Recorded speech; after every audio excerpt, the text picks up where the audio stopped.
Hello my dear students, most welcome to physics class. आज के इस लेक्चर में डिस्कस करेंगे सेंटर ऑफ मास की बात। ये जो टॉपिक है ये है system of particles and rotational motion. NCERT में देखिएगा तो चैप्टर का नेम रहेगा system of particles. System of particles में पढ़नी है सेंटर ऑफ मास, और क्या है उसी का जो सेकेंड पार्ट आएगा उसमें वो आएगा रोटेशनल मोशन। लेकिन कहीं कहीं पे कोई कोई बुक में देखिएगा तो ये दोनों दो चैप्टर है, एक सेंटर ऑफ मास और एक रोटेशनल मोशन। लेकिन यहाँ पे कंफ्यूज नहीं होना है, ये system of particles and rotational motion है एनसीईआरटी में जो चैप्टर, उसमें हम लोग दो चीजों की स्टडी करेंगे। एक सेंटर ऑफ मास जो सिस्टम ऑफ पार्टिकल्स है, और रोटेशनल मोशन यानी बॉडी रोटेट करता है रिजिड बॉडी, तो उसी की मोशन की बात करेंगे। तो आज के लेक्चर में सेंटर ऑफ मास की बात करेंगे। Centre of mass that means COM. ठीक है, ये सेंटर ऑफ मास होता क्या है, सेंटर ऑफ मास कहते किसको हैं, देखने में लगता कैसा है, ऐसा भी फील हो रहा होगा कि सेंटर ऑफ मास देखने में कैसा लगता है। तो ये लगता उगता नहीं है, बस एक क्या है, स्पेशल पॉइंट है जो क्या है मास का सेंटर है। ठीक है, किसी भी बॉडी का, किसी पार्टिकल सिस्टम का एक पॉइंट होता है जहां पे टोटल मास कंसंट्रेट होता है। यदि हम बात करें सेंटर ऑफ मास की, तो सेंटर ऑफ मास क्या है, समझने के लिए देखिए, सपोज दैट मैंने एक छोटा सा जो है से स्टिक लिया, और इस स्टिक की बात की जाए तो हर जगह इसमें मास प्रेजेंट है। ओके, अब यहां पर क्या है, एक इसका स्पेशल पॉइंट है, जिस पॉइंट को यदि आप फोर्स लगाकर रोक लेते हैं तो समझिए आपने पूरे बॉडी को रोक लिया। इसका मतलब इस बॉडी के पूरा जो मास है, टोटल मास है, उसको रोक लिया है आपने, यानी वहां पे टोटल मास कंसंट्रेट है, इमेजिन करना है। तो सपोज दैट देखिए हमने इस पॉइंट को यहां पर रोक लिया, ऐसे बॉडी क्या है, बैलेंस हो गया, यानी इस पॉइंट को मैंने होल्ड करके रखा है, टोटल बॉडी होल्ड है। यदि इस पॉइंट के बगल में रखते हो तो बॉडी गिर जाएगा, नहीं रुक पाएगा। इसका मतलब है वही एक स्पेशल पॉइंट है जहां पे रोकने से बॉडी का टोटल मास रुक जाता है। तो यहां पे एक बॉडी हुआ, ऐसे बहुत सारे बॉडी का एक सिस्टम बनेगा, तो उसके लिए भी एक स्पेशल पॉइंट होगी। तो यहां पे for a system of particle centre of mass is that point eight which it's total mass is, ठीक है, सपोज टू बी कंसंट्रेटेड, यानी वहां पे सपोज करना कि टोटल मास वहां पे रहेगा नहीं, बट कंसंट्रेटेड होगा टोटल मास, इमेजिन करना है। और ये एक स्पेशल पॉइंट है, और एक ऐसा स्पेशल पॉइंट है जहां पे मास प्रेजेंट हो भी सकता है और मास प्रेजेंट नहीं भी हो सकता है। जैसे आप कोई हॉलो स्फेयर ले लें या तो हॉलो स्फेरिकल बॉल ले लें, तो बॉल का जो सेंटर होगा वही उसका टोटल मास कंसंट्रेट होगा, लेकिन एक्चुअल में वहां पर मास प्रेजेंट नहीं होगा। जैसे कोई सीडी कैसेट है, तो सीडी कैसेट का डिस्क होता है, और डिस्क का जो सेंटर है वहां पे मास प्रेजेंट नहीं होता है, लेकिन फिर भी वहां पर टोटल मास कंसंट्रेट माना जाता है। इसका मतलब ऐसा नहीं कि जहां पे सेंटर ऑफ मास है वहां पे टोटल मास प्रेजेंट ही रहे, नहीं भी हो सकता है। ठीक है, ये चीजें होती है सेंटर ऑफ मास की स्टोरी। अच्छा, अब सेंटर ऑफ मास की स्टोरी में कुछ बातें हैं। देखिए, जैसे हनुमान जी ने जब जो है से पर्वत को उठाए थे, तो सेंटर ऑफ मास जहां पे कंसंट्रेट है उसी के लॉन्ग फोर्स लगाए थे, तो पूरा जो है से पर्वत को ही उठा लिए थे। आप देख रहे हैं फिगर में।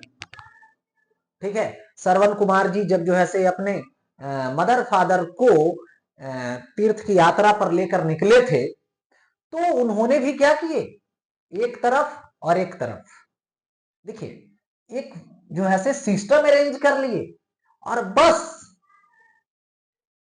मतलब अपने मदर फादर का जो सिस्टम बनाए उसका एक सेंटर चूज किए, और सेंटर पर जो है से सिर्फ फोर्स लगाते रहे और होल्ड करके रखे। उसी तरह से देख रहे हैं कि जब जो है से पार्क में जाइएगा तो इस तरीके से एक साइड में एक बच्चा बैठ जाएगा, एक साइड में एक बच्चा बैठ जाएगा, ठीक है। और इस जो होल्डिंग पॉइंट है, जो होल्ड करने वाला लगा हुआ है, ठीक है, वहां पर जब सेंटर ऑफ मास बैलेंस हो जाएगा तो ये मतलब बैलेंस रहेगा। यदि थोड़ा सा इधर उधर कोई खिसक जाएगा तो बैलेंस गड़बड़ा जाएगा, सेंटर ऑफ मास वहां अरेंज नहीं होगा, तो बैलेंसिंग गड़बड़ हो जाएगी। तो सेंटर ऑफ मास बस सिस्टम का एक पॉइंट है जहां पे टोटल मास कंसंट्रेट होती है। अच्छा, चलते हैं आगे। सेंटर ऑफ मास यानी COM of a two particle system, यानी दो पार्टिकल्स लेंगे उससे एक सिस्टम बनेगा और वही सिस्टम का हम सेंटर ऑफ मास निकालेंगे। उसी का हम लोग क्या निकालेंगे, सेंटर ऑफ मास निकालेंगे, लोकेशन निकालेंगे।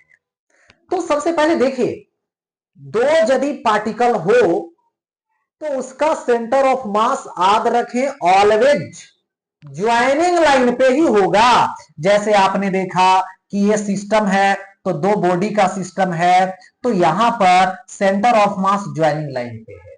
यहां भी दो बॉडी की बात हो रही है तो यहां पर centre of mass joining line पे ही होगा। अच्छा, तो यहां पर देखिए, हमने यहां पर एक प्लेन लिया और सपोज दैट ये जो प्लेन है एक्स वाई प्लेन है और ये यहां पर ओरिजिन है, और यहां से हमने क्या किया, एक पार्टिकल को यहां पर लिया जिसका मास m1 है, जिसका लोकेशन r1 वेक्टर है, ओके। और हमने एक पार्टिकल यहां पर लिया, इसका मास m2 है, बट इसका लोकेशन, इसका पोजीशन वेक्टर r2 है, ओके। अब देखो, इन दोनों की लोकेशन तो है, बट यहां पे दोनों की जो ज्वाइनिंग लाइन है ये ऐसे है, ठीक। अब इसका जो सेंटर ऑफ मास होगा वो इसी ज्वाइनिंग लाइन पे कहीं भी होगा। तो सपोज दैट एक मैंने स्पेशल पॉइंट लिया जहां पे सेंटर ऑफ मास माना, मतलब टोटल मास इस पॉइंट पे कंसंट्रेट किया। इसकी जो पोजीशन वेक्टर है और ये पोजीशन वेक्टर है RCM, RCM है, क्या है, तो RCM है, ओके।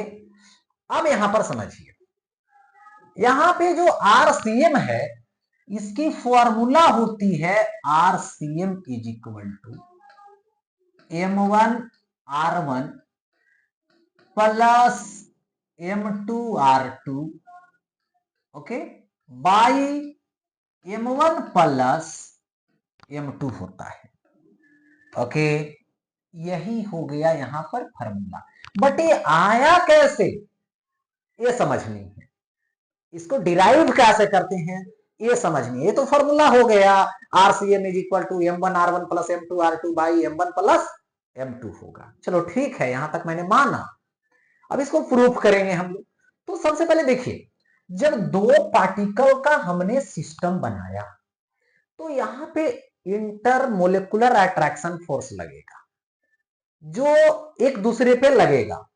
फर्स्ट वाला सेकेंड पर लगाएगा, सेकेंड वाला फर्स्ट पे लगाएगा, ठीक। तो यहां पर एक दूसरे पे इक्वल लगेगा, अपोजिट डायरेक्शन में लगेगा। इसलिए दोनों पर जब वेक्टर सम निकालेंगे सिस्टम पर तो वो जीरो हो जाएगा। वो क्या हो जाएगा, जीरो हो जाएगा। जो मतलब टोटल सिस्टम के लिए एक्सेलरेशन क्रिएट नहीं कर पाएगा, ठीक है। तो यदि एक्सेलरेट करना चाहते हो इस सिस्टम को तो आपको एक्सटर्नल फोर्स लगाना पड़ेगा, ठीक है। तो बारी बारी से हम लोग पहले डिस्कस करते हैं यहां पे प्रूफ करने के लिए, ठीक है। प्रूफ करने के लिए देखिए, तो यहां पर करोगे क्या, सबसे पहले मतलब ये हो जाएगा F21 यानी फोर्स, कैसा, तो ये है इंटरनल, है ना, फोर्स ऑन 2 बाई 1 हो गया। इसी तरीके से F12 इसको बोलिएगा फोर्स कैसा, तो ये अपना इंटरनल है, ठीक है, फोर्स ऑन 1 बाई 2, ठीक है। चलो ठीक, तो यहां पर F12 आएगा प्लस F21 आएगा, तो वेक्टर सम क्या आ जाएगा, यहां पे 0 आ जाएगा, हो गया। यानी F12 plus F21 is equal to, यहां पर 0 हो गया, मतलब वेक्टर सम। क्यों, क्योंकि ये अट्रैक्ट करेगा उसको, ये वो अट्रैक्ट करेगा इसको अपोजिट डायरेक्शन में, दोनों फोर्स लगेगा, एक्शन और रिएक्शन, नेट फोर्स 0। अब यहां पर एक्सटर्नल, यहां पर सपोज कर लीजिए लेट F1, ठीक है, एक्सटर्नल फोर्स ऑन 1,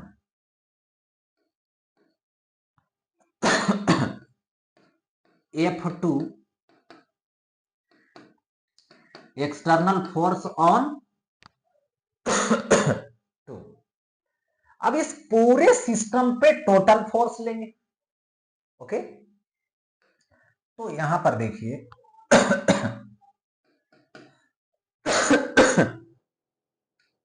यहां पे आ जाएगा net force on the system, ठीक है।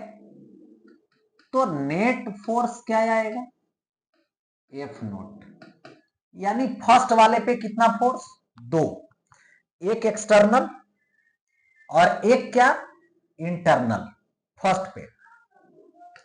तो यहां पे फर्स्ट पे होगा F1 प्लस होगा F12, एक्सटर्नल प्लस इंटरनल, तो ये तो हो गया फर्स्ट पार्टिकल पर, पूरे सिस्टम पे लेना है तो सेकेंड पर लीजिए, तो F2 अब प्लस क्या लिखिएगा, F2 प्लस 1 लिखिएगा, ओके।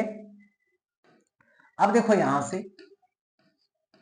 F नेट लीजिए, तो F net is equal to F1 plus F2 एक साइड, हो गया, प्लस F12 प्लस F21 एक साइड, ऐड कर दीजिए। तो ऐड करिएगा तो क्या होगा, 0, ऐड करिएगा तो क्या होगा, 0, ये वेक्टर सम। तो यहां से F नेट होगा, ठीक है, तो ये हो जाएगा F1, अब प्लस क्या हो जाएगा F2, अब प्लस क्या हो जाएगा, 0 हो जाएगा, ओके। अच्छा, तो F नेट मतलब सिस्टम पे टोटल फोर्स, और सिस्टम पे टोटल फोर्स यानी सिस्टम क्या है, टोटल सिस्टम क्या है, m1 प्लस m2 मास का है, force is equal to mass into acceleration, यानी इस सिस्टम का टोटल मास कहां कंसंट्रेट होगा, यहां पे। तो जब मोशन होगा तो एक्सेलरेशन होगा, तो किसको इमेजिन करेंगे, सेंटर ऑफ मास का। तो यहां पर इमेजिन करो total mass m1 plus m2 into क्या आएगा, acceleration is equal to first पर, तो m1 a1 फर्स्ट का एक्सेलरेशन, फिर क्या होगा m2 a2 सेकेंड फोर्स है, तो m2 a2 मतलब सेकेंड का एक्सेलरेशन हो। So that means centre of mass का एक्सेलरेशन, तो क्या आएगा m1 a1 प्लस क्या आएगा m2 a2 आएगा, अब बाई क्या आ जाएगा, टोटल मास आ जाएगा, यानी m1 प्लस m2 आ जाएगा, ये हो गया। यानी कहीं भी सेंटर ऑफ मास की एक्सेलरेशन को यदि डिस्कस करने बोला या तो फाइंड करने के लिए बोला तो आप इस फार्मूला को यूज कीजिए। सेंटर ऑफ मास का acceleration is equal to m1 a1 plus m2 a2 by m1 plus a2। Okay, अच्छा अब आगे आते हैं। तो ये हो गया, यहां पर इसको लिख सकता हूं एक्सीलरेशन ऑफ सेंटर ऑफ मास। अच्छा, अब यहां पर देखिए m1 प्लस m2 मैं रहने देता हूं अगेन। ओके, यहां पर मैंने रहने दिया तो क्या हो जाएगा m1 plus m2 into acceleration. Acceleration मतलब क्या होता है, डिफरेंशिएशन किसका, वेलोसिटी का। तो dvcm by dt is equal to क्या आ जाएगा m1 a1। तो m1 a1 मतलब dv1 by dt plus m2 और dv2 और बाई क्या आएगा dt आएगा। अब देखो दोनों तरफ से डिफरेंशिएशन समाप्त करता हूं तो m1 plus m2 is equal to क्या होगा, और सॉरी यहां पर VCM रहेगा। ओके, इज इक्वल टू क्या आएगा m1 v1 plus m2 v2। हो गया ऐसा, तो क्या लिखोगे यहां से VCM, ठीक है। तो VCM इज इक्वल टू क्या आएगा m1 v1 plus m2 v2 by m1 plus m2। ये हो गया वेलोसिटी ऑफ सेंटर ऑफ मास, ठीक है। तो इसको बोलिएगा वेलोसिटी ऑफ, है ना, वेलोसिटी ऑफ सेंटर ऑफ मास हो गई। और एक चीज क्लियर कर दूं कि यदि म्यूचुअल इंट्रैक्शन फोर्स से यदि कोई बॉडी सिस्टम खुद मोशन कर रहा है तो उस केस में सेंटर ऑफ मास की वेलोसिटी जीरो होगी, सेंटर ऑफ मास की लोकेशन जो चेंज होगा वो भी जीरो होगा, उसमें लोकेशन में भी चेंजिंग नहीं आएगा। ये चीज याद रखनी है। अच्छा, तो ये हो गया। तो एक्सेलरेशन पूछेगा तो ये फार्मूला लगाएंगे, वेलोसिटी पूछा जाएगा तो ये फार्मूला अप्लाई करेंगे। अब आता है देखिए फिर से अगेन देखिए यहां पर क्या होगा, देखो VCM है, वेलोसिटी है तो m1 प्लस m2। वेलोसिटी के जगह पे क्या लिखोगे drcm बाई dt, यानी differentiation of position, that means velocity. Acceleration मतलब वेलोसिटी का डिफरेंशिएशन, वेलोसिटी मतलब पोजीशन का डिफरेंशिएशन। देखो तो इस फर्स्ट है तो यहां पर लिखेंगे m1 dr1 by dt plus m2 dr2 और बाई मैं लिखूंगा dt। दोनों तरफ से डिफरेंशिएशन हटा दूंगा तो क्या आएगा m1 प्लस m2 और ये क्या आएगा RCM आएगा is equal to m1 r1 आएगा प्लस m2 r2 आएगा प्लस m2 r2 आएगा। तो ये मल्टीपल में तो ये क्या चीज में जाएगा, यहां पर डिवीजन में जाएगा तो यहां से क्या आ जाएगा, ठीक है। सो RCM इज इक्वल टू क्या आएगा m1 r1 आएगा प्लस m2 r2 आएगा बाई क्या आएगा यहां से m1 प्लस m2 आएगा, ठीक है। तो ये आ गया RCM, यानी इसको बोलिएगा लोकेशन ऑफ सेंटर ऑफ मास। तो तीन चीजें हमने बताया यहां पे दो पार्टिकल सिस्टम का, क्या क्या मैंने बताया, acceleration of centre of mass, velocity of centre of mass location of centre of mass यानी position of centre of mass, ये चीजें होती है। अच्छा, अब देखो यहां पे नोट मैं बताता हूं। देखिए यहां पे हमने एक, देखिए बॉडी लिया जिसका मास m1 है, यहां पर एक बॉडी लिया जिसका मास m2 है। इन दोनों की ये जो रहा ये ज्वाइनिंग लाइन रहा, ओके। और इसकी जो सेंटर ऑफ मास जब भी होगी तो इसके ज्वाइनिंग लाइन पे होगी, ओके। तो इसका ज्वाइनिंग लाइन पे यहां पे सेंटर ऑफ मास हुआ। जब इसको कंसीडर किया गया तो इधर से देखेंगे तो R1 लोकेशन पर है, सेंटर ऑफ मास के इधर R1 पे है, और इधर जाएंगे तो R2 होगा, ठीक है। लेकिन ये जो R1 और R2 है लोकेशन सेंटर ऑफ मास का, तो सेंटर ऑफ मास छोटा वाला से ज्यादा डिस्टेंस पर होगा और बड़ा वाला के नजदीक होगा।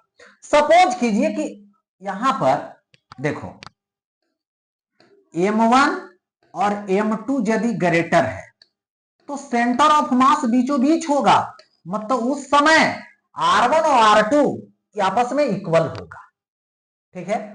और यही सपोज कर लीजिए कि m1 बड़ा है m2 से, तो m1 बड़ा हो गया m2 से, तो सेंटर ऑफ मास इसके नियरेस्ट आ जाएगा, मतलब R1 लेस हो जाएगा R2 से, यहां पर लेस हो जाएगा R2 से, ठीक है। और देखिए यहां पर समझिए यदि m2 ग्रेटर हो जाएगा m1 से तो सेंटर ऑफ मास इसके नियरेस्ट चल जाएगा, माने R2 स्मॉल हो जाएगा और R1 ग्रेटर हो जाएगा। यानी ये चीज याद रखेंगे कि यदि दो बॉडी का सिस्टम है तो सेंटर ऑफ मास हमेशा मतलब हेवी ब्लॉक के साइड होगा, हेवी ब्लॉक के नियरेस्ट होगा, ठीक है, ये चीजें। और यदि इसको आप निकालना चाहते हैं रिलेशन, ठीक है, तो कैसे निकालोगे? देखो यहां पर मान लो सेंटर ऑफ मास है, ठीक, यहां पे सेंटर ऑफ मास मैंने माना, ये वाई एक्सिस है, ये सपोज दैट एक्स एक्सिस है, ठीक। तो यहां पर देखिए बारी बारी से, यहां पर जो RCM होगा वो क्या होगा, तो लिखेंगे m1 R1 प्लस क्या होगा m2 R2 by m1 plus m2। और एक चीज याद रखें, RCM कहां है, ओरिजिन पर, ओरिजिन पर है, यानी RCM का लोकेशन 0 ले रहे हैं, RCM का लोकेशन 0। तो ये क्या आएगा m1 R1 प्लस क्या आएगा m2 R2 और बाई क्या आएगा m1 प्लस m2, इधर लेकर चले आएंगे तो m1 R1 प्लस क्या होगा m2 R2 is equal to 0। इस केस में ये जो है से रिलेशन आया। और एक चीज और बता दूं, R1 जो है वो क्या लेंगे, यदि देखा जाए तो R1 जो लेंगे वो निगेटिव लेंगे और प्लस m2 और R2 लेंगे, R2 राइट साइड है सेंटर के, तो पॉजिटिव लेंगे, यानी m2 R2 is equal to 0।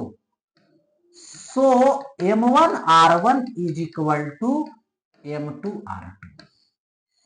देखो, और इसको यदि ऐसे लिखेंगे तो क्या हो जाएगा R1 by R2 is equal to m1 उधर जाएगा तो m2 बाई m1, यानी लोकेशन जो होगा, ठीक है, पार्टिकल से सेंटर ऑफ मास का, वो देखो मास के इनवर्सली प्रोपोर्शनल है, मास के इनवर्सली प्रोपोर्शनल है, ओके। ये चीजें यहां पर देखना है। अब सेंटर ऑफ मास यदि हमको m1 से निकालना है तो m1 0 पर मान लो और R1 इसका 0 होगा, R2 यहां से यहां तक R1 प्लस R2 जिसको यहां से यहां तक डी मान सकते हो, फॉर्मूला लगा के निकाल सकते हो, कोई बड़ी बात नहीं है। अच्छा, अब आता है centre of mass of a n particle system. ठीक है, यानी बहुत सारे पार्टिकल्स हैं, एन पार्टिकल्स है। तो सपोज कर लीजिए यहां पर हम एक सिस्टम बना लेते हैं, एक्स एक्सिस है, ये वाई एक्सिस है, और यहां पर ये जेड एक्सिस है, सपोज करता हूं। और इसमें एक पार्टिकल है m1, दूसरा पार्टिकल है m2, फिर तीसरा पार्टिकल, थर्ड पार्टिकल m3। वैसे बहुत सारे पार्टिकल्स हैं जिसका लोकेशन भी क्या होगा, फर्स्ट का यहां पर लेंगे तो ये होगा R1, सेकेंड का लेंगे तो ये होगा R2, थर्ड का लेंगे तो ये होगा R3, है ना, फोर का लेंगे तो ये होगा R4, ऐसे होगा। तो ये एक सिस्टम बन गया, और जब ये एक सिस्टम बन गया तो इसका जब सेंटर ऑफ मास निकालेंगे तो कहीं ना कहीं सेंटर ऑफ मास होगा इसका, और उसका भी लोकेशन होगा।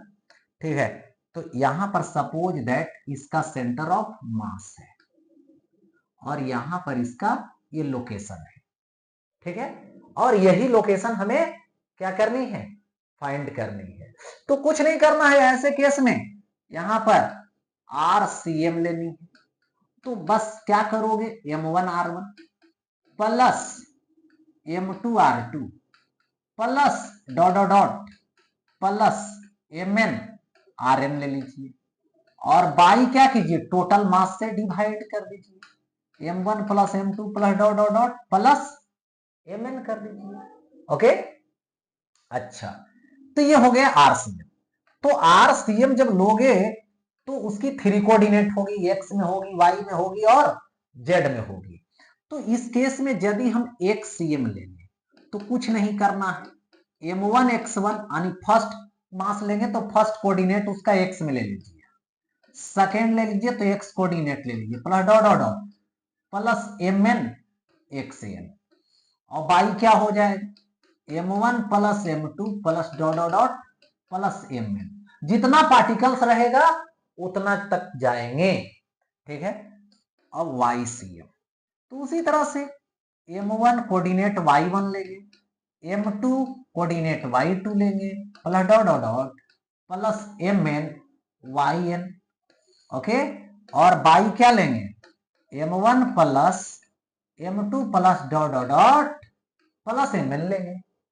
उसी तरह से हम ZCM लेंगे, तो ये क्या होगा, M1 Z1 होगा प्लस M2 Z2 होगा plus dot dot dot plus क्या आएगा, Mn Zn आएगा, बाई क्या आएगा, M1 plus M2 plus dot dot dot plus Mn आएगा। तो इस तरह से एक CM, YCM और ZCM आप निकाल सकते हो। ओके, तो यही सेंटर ऑफ मास की क्या है, स्टोरी है। ठीक है, तो इसी के साथ सेंटर ऑफ मास की ये लेक्चर यहीं पे एंड होता है।